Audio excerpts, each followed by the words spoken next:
Thank you so much for being here and joining me today, Amy. Yeah, absolutely. It's an honor and a pleasure. Tell us a little bit about yourself and what you do.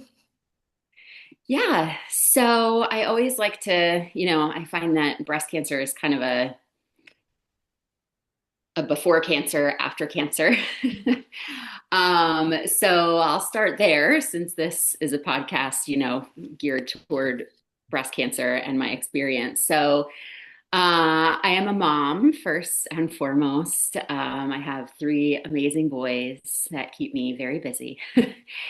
And life before cancer was very just, typical working mom and go, go, go. Hmm. And I definitely was someone who was a glass overflowing type of person, like not even half full. I've always been a serial optimist. I built my personal and professional life around that. Had done some work in law of attraction and power of positivity and a lot of mindset type of work and was teaching women about those practices. And then we hit the pandemic. And as if that was not challenging enough, with a husband at home and three children on school at home, at the end of 2020, I was diagnosed with breast cancer.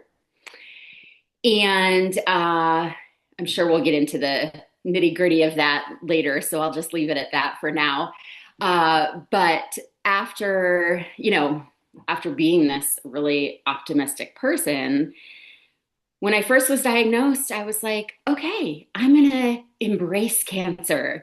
And this is going to, it's fine. It's fine. That was the term. And eventually it became not fine. And I really had to learn how to express a lot of emotions that I just wasn't used to feeling. Wasn't somebody who really would talk about being angry or, you know, um, just all of the quote negativity. And I think it didn't help that there's so much positivity in the breast cancer space. I mean, it needs to be there. I get it. But, everyone was telling me, you're so strong, you're so strong. And I just wanted to fall to the floor. So eventually I let myself do that. And now that was 5 years ago. And now I can say that breast cancer was for sure the hardest path that I've had to walk. And it also has been my greatest teacher. And it gives me goosebumps to say that because I honestly remember people telling me that you'll feel the gifts of this. And I was like, yeah, that's nonsense. So now I have taken what I did before and kind of, excuse me, transformed it. I wrote a book about my journey because I couldn't find anything out there that really told the hard truth. And I help other women who have been through really soul shocking, life interrupting experiences, whether it's cancer or some medical diagnosis or something totally different, and really help them to be able to take steps forward into really living this one life that we have and making it a fulfilled life and filled with joy and love and peace and all the things. I love that. How did you and how do you now help women, go from this shocking, life-changing, beginning moment, right? Where we don't want that toxic positivity of like everything's going to be fine and everything happens for a reason, right? Because we know that those things aren't helpful. But to seeing to going through that positive, getting to that point, right, where you now think about what have you learned and did cancer teach you and how do you move forward with that, right? So how do we navigate that from beginning to middle to later? It's such a good question. And the work that I do primarily is with women. I say survivors, but I don't define that for anybody because everybody considers themselves a survivor at a different point Hmm. in their path. Yep. But the work that I do of really bringing that, like, that different lens is after typically after treatment, when we're not in the thick of survival mode. Hmm. And so before that, in my experience, I think it's actually really important that we feel all the feels. Hmm. And when somebody is, talking about everything happens for a reason, or you're going to see the gifts of this, understanding that they're probably saying it, one, from a good space, from their heart, and or two, because they don't know what else to say. Hmm. Yeah. And I think it's okay to speak to that if it's someone close to you, and to say, like, I really, thank you for that. I'm actually like, I cannot see that right now. Maybe down the road, I'll be Hmm. able to. Um, but I think that when women are first diagnosed, like, let them have that, let us have that shock, that the what has happened and why has this happened? Because on the other end of things, in order to look back, I really feel like you had to have been honest with yourself throughout that stage and throughout, whether it's treatment or surgeries, or even not just the mental side of it, right? Even if nothing, really external happened, it's really important that we allow ourselves to feel all of that, because you really are in survival mode. I mean, you can't, it wasn't until really after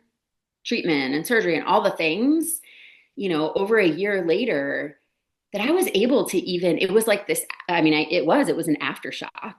Like, none of it actually hit until later. Um, so I think it's being careful with our words, and being open to hearing from somebody that that may not be the best thing that they need. And I think in the medical professional side, is understanding that, right? And knowing, I mean, I was blessed to have incredible medical team, an incredible team. And almost always, I would say, I felt like I was Amy. I was able to be a human and not just a patient or a number. My doctors would ask me how I was feeling mentally, and how things were emotionally. And I think that's really important, because I think we can get into that hamster wheel, Hmm. of Yeah. not remembering that people are people.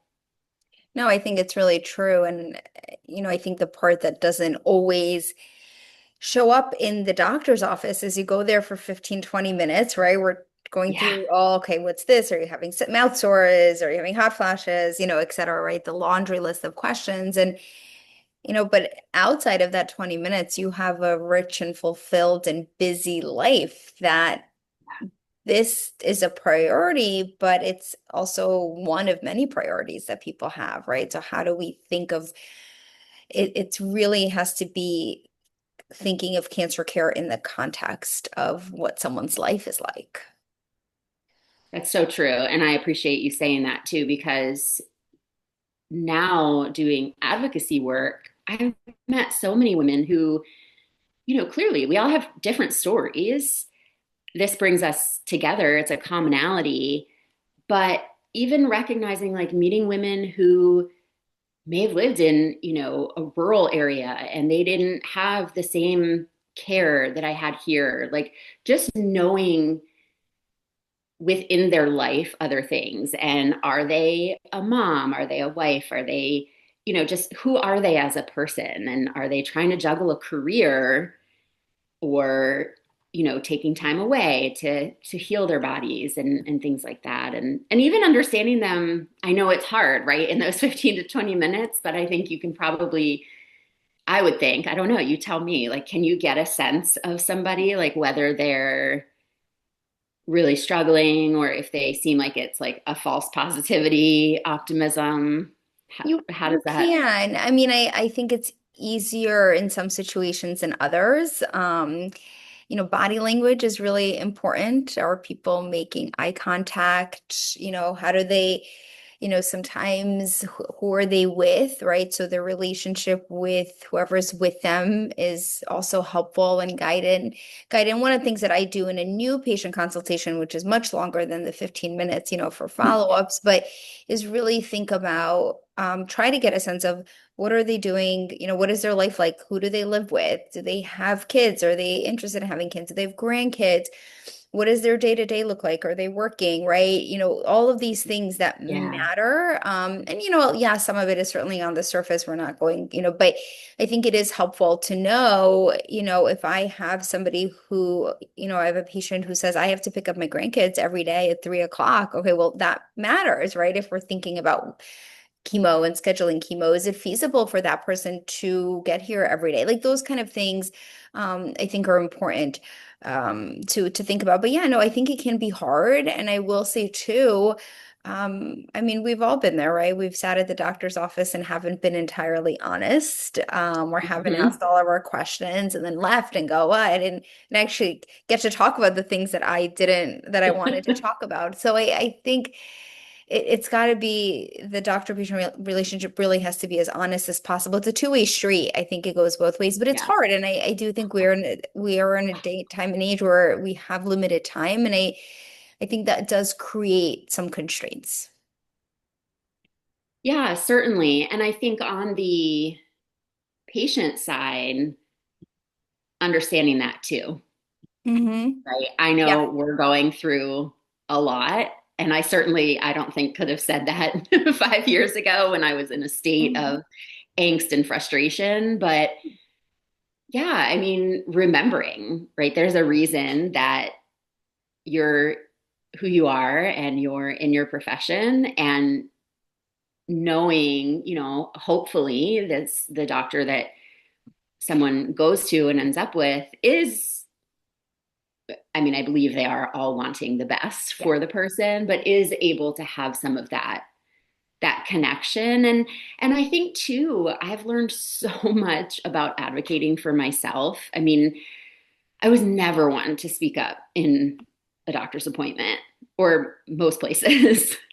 um, but I think it's okay. Like if you don't feel like you're with the right physician or the right team to explore other options, or if you don't feel that like the suggestions, or you don't necessarily agree with the treatment plan, like it's your body. And I believe and really feel like doctors are making their best, are trying to make their best recommendations, and rather than placing blame or just being angry about it or feeling like we're not getting the care, it's important as a patient to speak up either to that professional or to seek out, other care. Yeah, and I 100% agree with that. And I would add kind of three things to that piece. One is, your original team may not be the team that you stay with later, and that's okay. You have, maybe it was what you needed in that moment. You needed to get in, and then you realize maybe in the survivorship period, you need someone else. So that's absolutely okay Yeah. to change. But also recognizing that your survivorship team really is so broad. There's so many people that are going to be part of that. It's much more than your medical oncologist, right? It's all these other health professionals, whether it be a physical therapist, acupuncture, social worker, dietitian, cardiologist, gynecologist, I mean, dentist. I mean, I can All go the appointments. on and on. And I think that's also frustrating because now you have all these appointments, and where do you find the time and the money for all these appointments, right? So Yeah. It's this vicious cycle. But the other piece I want to say, and I like to talk about this and think about how to advocate for yourself, is be very, either write it down, bring someone with you, but be very upfront about what your question is or what your concern is, right? And I think that's scary. And I know that sometimes it's hard to ask that question. Sometimes they're scary questions, but I think that doctors are also human and not mind readers. And so if you really want to ask about something, and maybe I didn't bring it up because I didn't know you wanted to ask about it, right? So I think sometimes people will kind of go in circles. I'm like, all right, or this is what we're asking about. So just be upfront. And if Yeah. you are nervous about asking that question, my biggest piece of advice is either bring someone with you who won't be afraid, or send a message on the patient portal the day before your appointment or the morning of your appointment and say, I know I'm coming in today. This is what I'd like to talk about.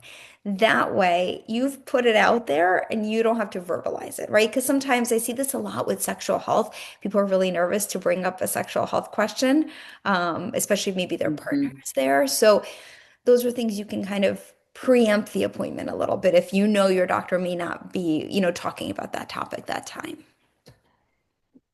That's really good advice. Yeah, especially the piece about, putting a message in the portal beforehand.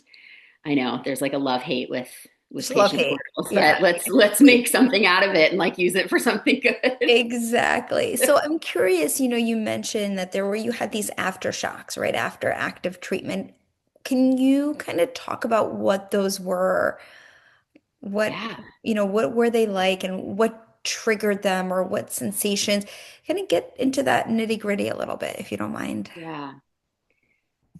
So I can remember some clearly. One was still during radiation, but I had finished chemo. I was in radiation. I was still having immunotherapy. But I remember driving one day to radiation and it just hitting me and having this moment of like, and I don't know why it was past tense, but maybe because chemo had finished, but I had this moment where I was like, oh my gosh, I actually could have died. Like, I think I hadn't allowed myself to go there at Mhm. all, maybe either out of survival mode or maybe I was just not thinking about it. I don't know. But I remember just bawling, and it was toward the end of radiation, of the 5 weeks of treatment. And so maybe it was because I was nearing this like survival and people talking more about Hmm. being in that stage. But I remember driving and just starting to hysterically cry and thinking, oh my, I mean, it gives me goosebumps now, like thinking, my kids, like I actually could have died. Hmm.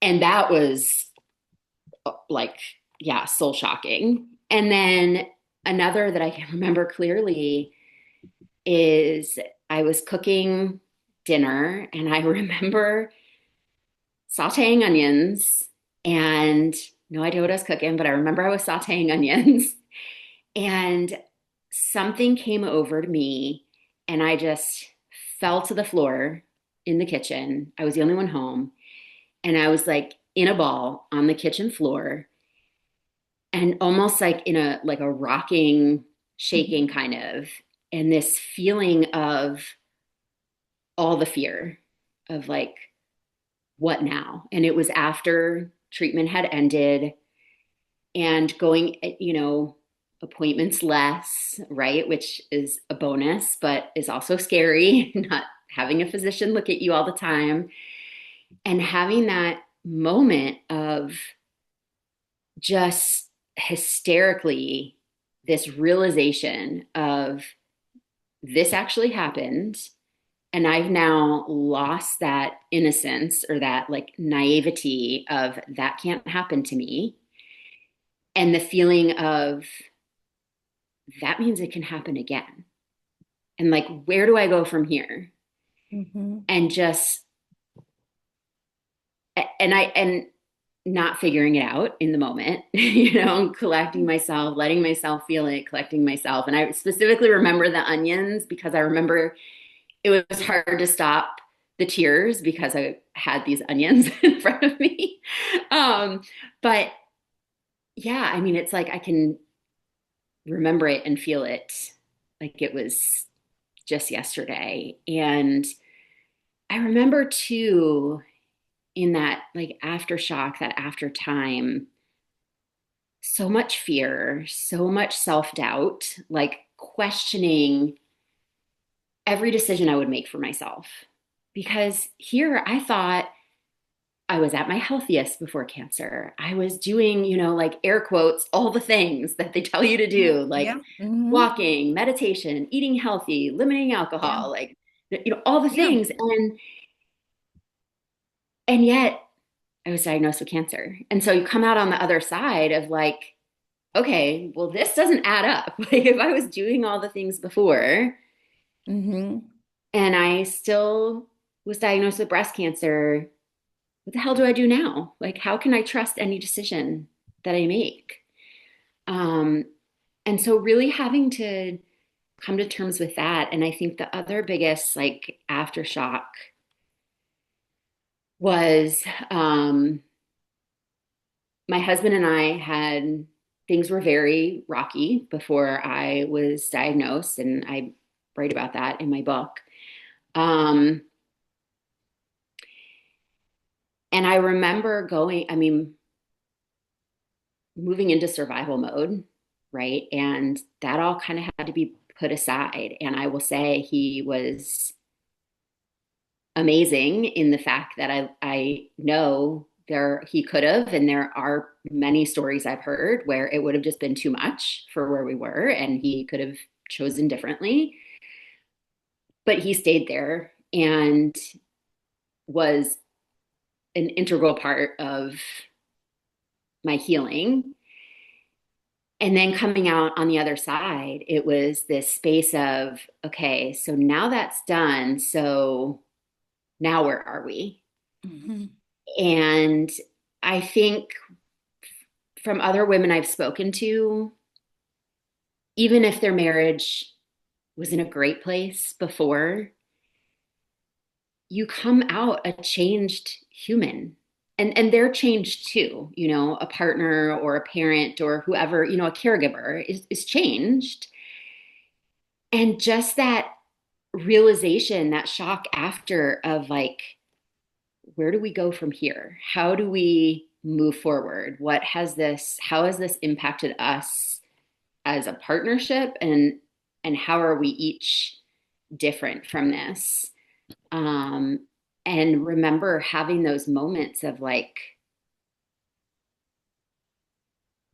things were very good after, but thinking to myself, like, is that only because of what we went through? Like, do we need to go back and analyze all these things? And are we still not good? And so just being caught up in my head a lot Yeah. about, again, I mean, I think it was a lot of the self trust, um, and it sounds crazy when, I mean, before I had cancer, I never would have thought this, but like the end of treatment can be scary, not having that care. And that I remember also the feeling of one other particular situation was like, if I'm not getting this medicine anymore or actively in treatment, how do I know that it's not going on in my body Hmm. right now? And I think that really resonates with so many people because these are questions that I talk about all day with my patients, right, who are facing the same things of how do I know what feels normal, what doesn't feel normal? If I was doing everything right before I was diagnosed, if I, how do I know this won't happen again, right? And I think there is this kind of need to like understand why the cancer happened. And unfortunately, we most often don't have that information, right? And there's a lot of research ongoing to that, but often we really just don't know. And, risk factors are just that. They're risk factors. They're not causal. So it doesn't mean if you Yep. do this, this will happen. And I think that's really one of the greatest unmet needs for our patients in is really thinking through, and how do you now live your life with this constantly in your mind. What did you do? How did you start to move through that fear? So I think, a variety of things. I think time definitely helps. It doesn't necessarily make it better, but it gives you perspective the further away that you are from the Hmm. trauma itself. I've always been a writer and a journaler as well as a talker. So I wrote a lot, I journaled a lot. I surrounded myself with other people who, like other survivors who were further down the road than me, and that I could kind of lean on and just glean from them, like, okay, this is going to be okay. This is going to be okay. I do a lot of meditation. I did therapy. I saw, one of the social workers and one of the clinical psychologists and or psychiatrists. And I think it was all of that combined. And then most recently, the biggest thing that has helped me has really been learning to, because that would only get me so far. I should back up Hmm. and say, like, that would get me to not thinking about it all the time, not ruminating about what is this ache? What is this pain? Like every single ache and pain in the, first year, I was convinced like I had every other kind of cancer that could be in a body. And got me to a place where it wasn't constant fear, but when I would have the fear, I would like jolt into like the brakes went on.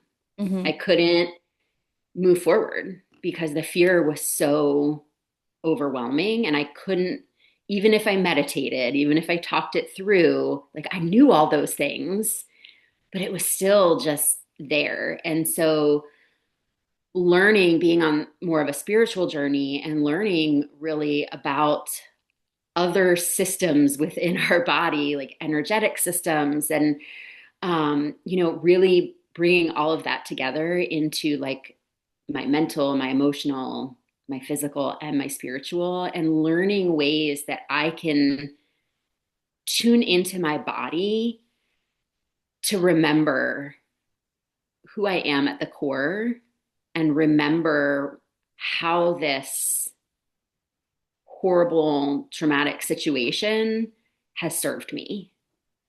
And again, I couldn't have done that for me. Maybe somebody else can do it, right after. But I needed to really process and understand more of what I was feeling and what I went through and give myself the space to grieve the life that I had before, the person I was before, the body I had before, but really using other practices and learning other practices and being open to that has been incredibly helpful for me because now instead of the brakes coming on, it's like a temporary, I feel it, I can allow myself to feel it.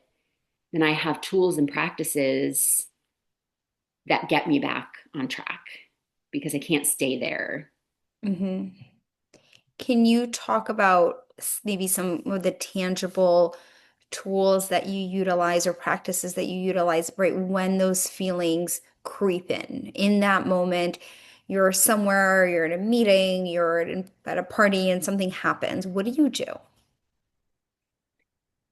Well, so a lot of what I do personally is utilizing my body to tune in or tap into a deeper part. of myself. So as soon as I feel that fear coming up, um, I know different meridian points in my body that if I can, hold my hands over my lower abdomen, or if I can just go like this, like if I'm in a meeting, right, I'm not going to start tapping my heart. Although I don't know, You it might could. feel good You too. could. It'd be a good conversation Mhm. starter. But just even under the table, like I know that I have pressure points here. And Mhm. so in my palms, just doing that can help. And really, for me, it's getting back into my body before I would then even move into any breathing or move into any mindset Mhm. Mhm. because I have to connect. For me, I have to connect to my body first, Mhm. to become present. And then I'm able to, maybe quietly do some breathing that I know would help, or um, Mhm. say some things to myself that I know would help me in that moment. And then in reality, there are times when you have to excuse yourself and say, I gotta go to the restroom, and you take care of yourself and take your deep breaths and tune in and come back to the knowing that, like, when I say come to a deeper part of myself, is that reminder that we categorize fear as, like, air quotes, a bad thing, right? It's a bad feeling, it's a Mhm. negative emotion, or anger, but it's no different than feeling joyful or feeling peaceful. It feels different in our body. And so if we can connect with that and just understand that it's just a feeling, Mhm. then we can move forward from that space. And what I really like is how you are normalizing this, right? Normalizing fear, normalizing the emotions, because I do find that people are sometimes, I don't want to say ashamed of them, but they feel like they can't express them, and Oh, and mm-hmm, I think the other part of it, and I would love if you could speak to this, is we know that when someone does or finishes kind of that active treatment portion, people around them kind of cheer and, oh, you're done with cancer. And we know that you're nowhere near done, right? That is when the mm-hmm. hard part, the healing, the processing really sets in. But I think from what people have told me, and I see it, that because everyone around you is kind of celebrating you being done, it can be hard to share what you're feeling. Or people feel that they're putting a burden on their loved ones, right? Who've supported them for this long, and now there's more. So, what has been your experience, and what are ways that women can, and men too, but can talk to their loved ones to normalize some of these feelings? Yeah. I think that's the most important part, is the normalizing of it. Yeah. Because if we don't, then we're giving ourselves another problem, right? Hmm. We're telling ourselves that it's wrong to feel how we're feeling. And I can totally relate to that. As I said, I mean, from the beginning, right? Not even just after Hmm. treatment was done and everyone, oh, you're finished, Hmm. you're fine now, go back to normal life. Even during treatment, hearing, more like finding it hard as someone who I felt shame. I mean, I felt like I was going to let people down if I showed up as someone who was Hmm. scared Yeah. and angry and envious of my friends who weren't going through this. And Hmm. so I hid it for a long time. Um, and that's not doing us any good either, as I've learned. We need to literally express those emotions, get them out. Um, and so I think if it's not, I think it depends on the person's family situation. I was able, I mean, one of the gifts cancer gave me was the ability to learn how to set boundaries for my own mental and emotional health, right? Being able to say to family members, like, I can't talk about this right now, or Hmm. I'm sorry, but you just, like, you can't relate to what I'm feeling right now as much as you're trying. It's just, I need to share with you what I'm feeling, and I just need you to hear me. I don't, I think everyone wants to help, and that's from a place of love. But sometimes we're not looking for help. But like you were saying, doctors aren't mind readers. Like none of us are, most of us are not mind readers either, right? And Yeah. so our family members don't know that we're not coming to them in tears, expressing our emotions because we don't want them, because we just want to get it out. And so, as much as, yes, it's another thing for the patient, the person to be aware of, it is helpful if we can say just even small things like that. And then in survivorship, I think it comes down to allowing ourselves to be vulnerable.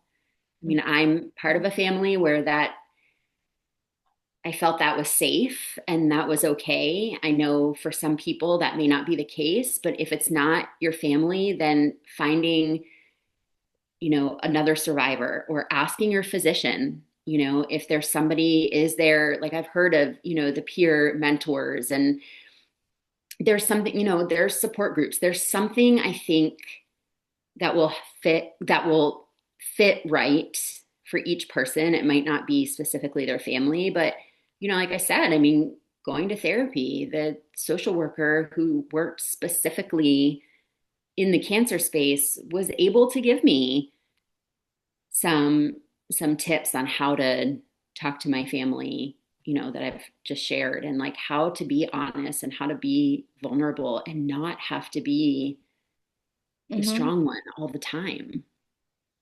I think that's the key is not having to be the strong one. And women carry so much and carry Yeah. their families and their loved ones that there is this perception that you have to continue that. And, I think also people want to show their kids, their families that they're okay. So you put on this Yes. brave face. And that may be okay and that may be the right thing to do. But then are we healing in the background, right? Are we taking that time to process, to go, talk to a therapist, journal, meditate, whatever, maybe that's medications, whatever that looks like for Hmm. you. But I worry sometimes that that gets pushed to the side, also in lieu of like favoring physical symptoms and not so much addressing the mental health piece. Yeah. And I mean, that's become so important to me. And especially, like I said, in survivorship, because if Mm. we don't address the mental and the emotional piece, we're not doing ourselves Yeah. any favors. And we went through all of this to hopefully heal our physical body. And Hmm. so then it's time to heal other spaces. And with that, being honest with people, when, I mean, it's hard to say, but I think we have a choice as those women that when we're finished with treatment and people are saying like, oh my gosh, it's so great. Everything's great now and Hmm. you're fine. You're done with treatment. Cancer's over. You did it. All those things. Hmm.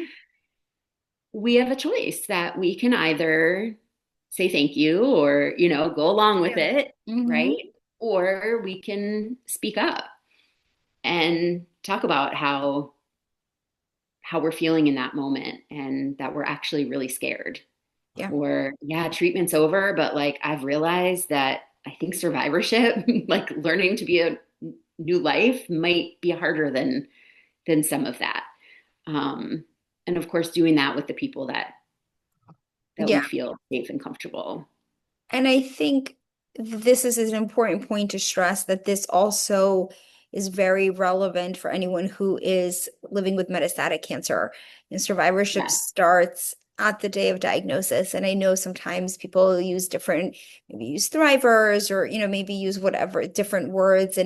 But I think this conversation is really applicable to anyone who's been affected, even previvors who have to navigate these decisions of risk reducing surgeries and premature menopause and all, and that there's so much stigma around those surgical choices for many people. I think it's all relevant. Yeah, I totally agree. And I'm glad that you said that because that's something that, I think we don't know what we don't know. And just like before cancer, there's a lot of things that I probably said to people when they were going through something hard that when I was going through this, I was probably like, oh my gosh, I can't believe someone said that to me, Yeah. full knowing I probably said Hmm. it before, but I just didn't know. I'd never had that experience. And now I'm learning, about how women with, talking to women with metastatic disease and how, and everybody's different too, Yeah. how they want Mhm. to refer to, whatever space they're in and how that feels to them. And just like I said in the beginning, some people, even if it's not metastatic, they consider themselves a survivor from the day they're diagnosed because that's their mindset. Mhm. Um, and I think this is tangential to this, but it's making me think also because we're talking about like language and making things applicable.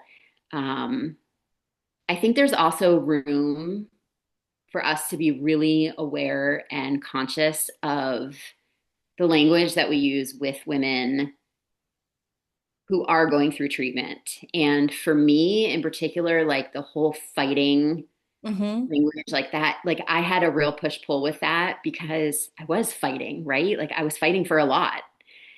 And that's how it felt. But I didn't want to use those words because to me it felt very destructive.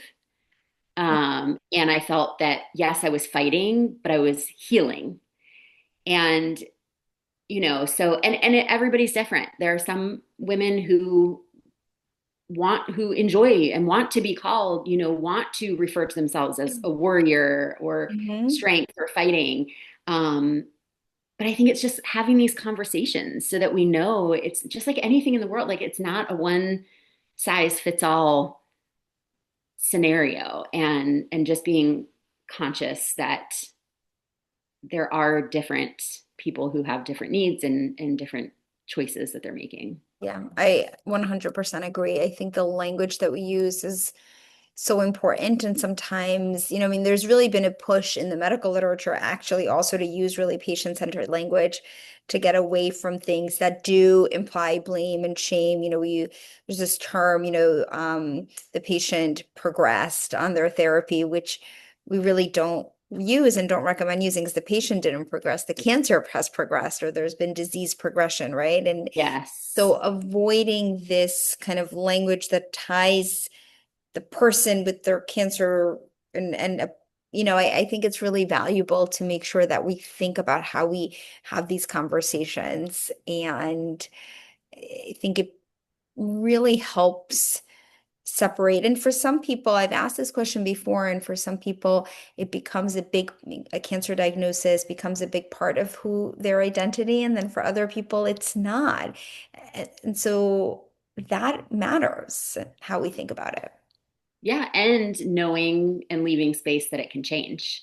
Exactly. In the beginning, I said, I am not going to let this define me. I will not, it was not going to be a part of me, but that's who I am. I take things that happen to me and I try to make my life and other people's lives better with that experience. And so it has become, Yeah. a big part of who I am. And I know you mentioned you were hosting a retreat coming up. Do you want to tell us all about it? Yes, yeah. So I have a survivor and metavivor retreat coming up in April, in mid-April, and really, it is an opportunity for women to rest, to return to themselves, to rejuvenate, and more than anything, to be in that connection and community with each other and to celebrate, like to honor what we've gone through, but to celebrate our life and our bodies and the women that we are now. So we have an amazing spiritual and feminine photographer coming who's going to do some beautiful work with each of the women and yoga and energy practices. And it's in a beautiful space of nature where we'll be able to get outside and um, yeah, really make a difference. That's wonderful. And before we wrap up, I want to hear about your book. Where listeners can find you, find information about the retreat, where to buy the book. Give us all the details. Yeah. So the book is Bearing It All.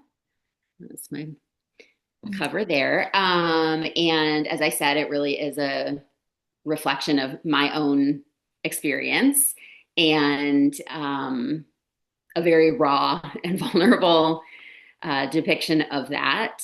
And I recommend it really for women after that, like initial diagnosis Mhm. shock, because I don't ever want to, cause more harm by someone reading what my story was about. That said, a lot of people have said that it's, very helpful to know kind of what's coming. And what was the other question? Oh, where to find me. Yes. So I'm on Instagram at Amy Banocy, and my website is amybanocy.com, and you can find the retreat there and links to the book, and it's on Amazon and all the places you can buy books. Wonderful. Is there anything that we didn't touch on that you wanted to share? I don't think so. This was such a good conversation, and I really appreciate just you having me on and being open about different perspectives and a patient perspective, and just having an open conversation because I think that's what's so important. Yeah, and I love these conversations because I think so much, I love social media, but this nuance and this detail is lacking there. And I think this is where people really are, sometimes feel themselves without a lot of guidance or feel like they're the only ones who are going through that because sometimes we don't talk about these things. And so um, I think it's really important to be able to have this conversation. So thank you so much for doing it and being so open and vulnerable. Yeah, absolutely. Thank you.